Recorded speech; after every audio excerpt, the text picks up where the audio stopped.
Hey everybody, Mike Iaconelli here. We're in the Mad Scientist shop, all my tackles here, and it's the off season. I get questions all the time about when it gets cold, the lakes freeze over, when you're in those off months before tournament season begins, what do you do? You know, what do you do in that time? And I want to talk to you a little bit today about tackle organization, how I organize my tackle. I want to talk to you a little bit about my rods and reels and line and how critical that is. And this is what I do during the off season. Let's start with hard baits, you know, and you look behind me, there's a wall of hard baits, top waters, jerk baits, crank baits, all sorts of hard baits that are behind me on this wall. And I've got a system that I've developed over the years that's real simple. It's a real easy system on how I store stuff and make it easy to get to.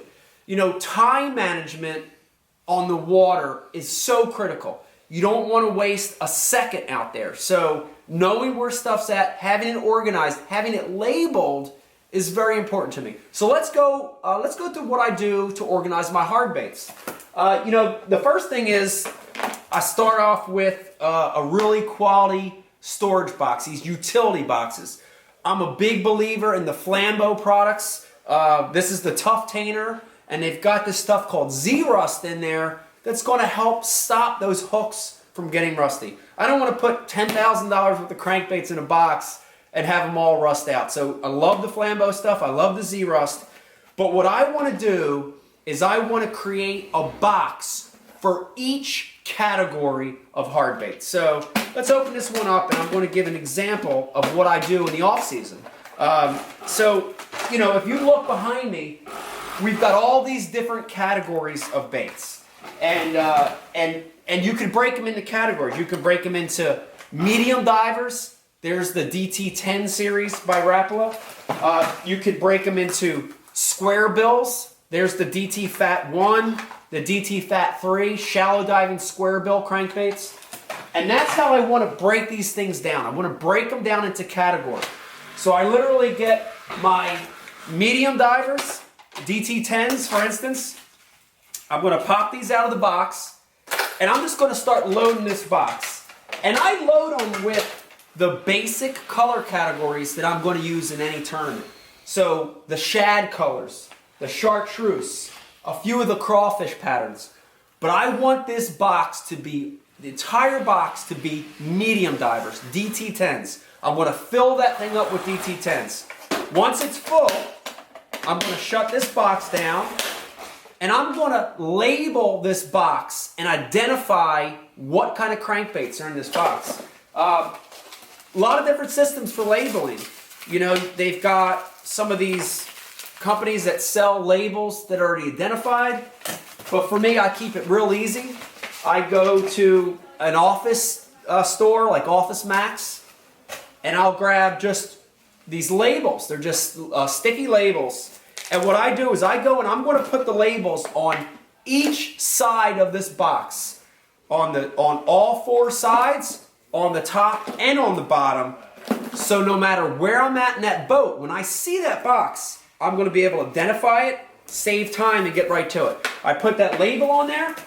I go in my pocket. I get out a Sharpie pen, and I'm going to put on there medium divers, DT10. And at a glance, no matter where I'm at, if I'm in the shop, in my boat, in my truck, when I pull it, I know exactly what's in that box. And again, I'm going to do it in every category you see. Crankbaits, topwaters, jerkbaits, and all the different styles of divers.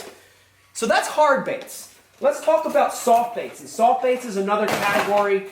And guys have different methods for storing soft baits. And I've come up with this method that works great for me and lets me carry enough baits on the water. I'm always real scared of that. You get on a good bite with a soft plastic, let's say a Havoc Devil Spear, and you've only got 2 bags and then you're out. So I always like to carry more than a couple bags. And my system is the same. I go with the Flambeau Tough Tainer, but instead of the divided one, I'm going to go with the open utility container. And if you look at the open one, there's no dividers in it. It's open storage. But inside of this box, I'm going to do a little bit something different. Instead of putting single bags of soft plastics in there and letting them flow around loose, I'm going to use Ziploc bags. And I use two different sizes of Ziplocs. I use the quarts and the gallons. And I'm going to get that Ziploc bag and I'm going to fill it with one category of soft plastics. Just like we did with the hard baits. Curl tail worms, straight tail worms, creature baits, crawls, tubes, you name it. I'm going to have a different box for each category. I put them in the Ziploc. I zip that thing up. I fold it up. I'm going to take that same Sharpie. I'm going to write right on the bag, curl tail worms, 6-inch. And then I'm going to get that. I'm going to stick it with the other baits in that same category in that deeper tough tainer. I'm going to lock her up. And I'm going to use that same system I did with the crankbaits. And I'm going to get my labels. And I'm going to identify the box on every side, on all 6 sides, that these are 6-inch curl tail or ribbon tail worms. Great method for me to save time on the water, to be organized. This is the kind of stuff I'm doing in the off season. You know, the other thing that I'm really going to pay attention to in the off season, besides getting my tackle organized and managed, is the rods and reels. A real important piece of equipment on the water. And, you know, I do one thing is I check the basics. So I'll go through my rods and I check every guide to make sure there's no guide damage. I'll use a Q-tip and I'll swab it on the inside of that guide to see if there's any burrs. On the reels, I do general reel maintenance. You know, lubricate it, clean it, or if it needs to be replaced, I make sure I get a new reel in that rod. But one of the most important things that I do in the off season, leading up to the start of my fishing season, is line. I'm a real big stickler on line, and I strip every rod and reel I own, and that's a lot of them. I strip them all down and make sure that they have the appropriate line on them. I want all that old line off. I'm going to put the new line on, and even my line, I label it as far as the date. I'm a big believer in new line. So when I get that line, the first thing I do is I write the date on there. 2015, 2016, and make sure that I have fresh line on there.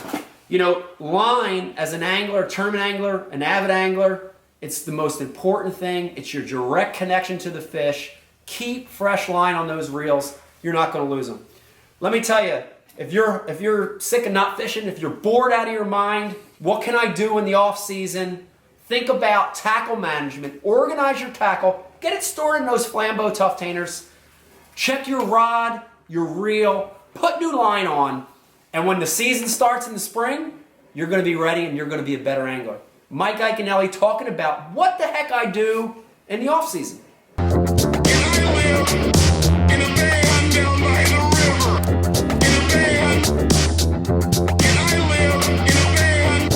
Yeah.